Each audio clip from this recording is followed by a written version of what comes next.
Yaranze gutaha none se biragenda bite umutipe abona umukobwa ahita amwera aramubwira ati rero bamaze kungira umugore sinzava ahantu sindi buhave koboye biramucanze akagira abajama bayaga bagira gutya kisangira akantu nyine kagatabi n'iki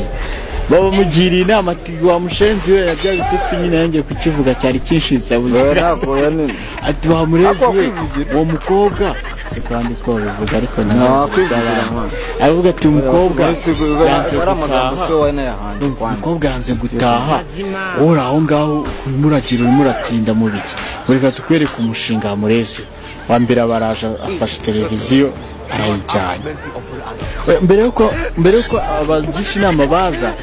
yarajijishije amuhereza amafaranga 5,000 umukobwa agatigenda mujye Nyabugogo ujye guhaha ibintu byo kuri buteke nyine ndumva nkombe agasombe n'iki mwana nawe arasimbutse kandi mu gakinjiro zirari amwereza kure nyine ngo ujye Nyabugogo no hari karate kugira ngo asange kobo yahinduye ibintu byose kumukobo yazanye serira yitayeho akuka n'umuti abarafunze ngende y'umukobwa yishyira nkara ku muryango abari nasaragiye kowe yimuka sawu yagari buraraho ajyaja kurara handi hantu none cya kibazo ugira gutyo ukabuturanye n'abantu bagira impuhwe hari umumama babaraga mu rugo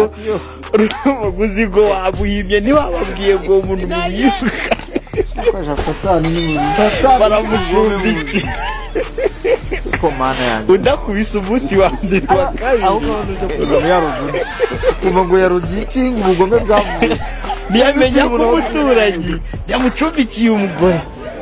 ngo none rero nawamenya wabona ko acuruza imyenda yaguze nk'akabaro tumubanire nk'abaturanyi beza bamufunga reka tubanze tumenye irengero ryiwe ngo tujye ku masitasiyo ya polisi asanga baranamufunze araranguye imari y'inshurano ugasanga arabisize ngo mbikoboye yacikaga yigendeye yabisi ibiri ishize arahindukira arataha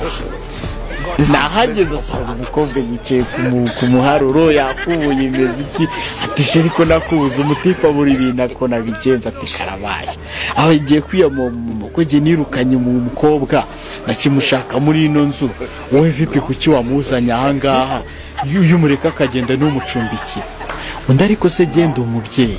umuntu yaje nimugoroba yica ahangaha turateze turangije guteka tuvuye hanze ngiye kuri toilette saa 5 hafi saa 6 musanze ku muryango nuraza turagwamaga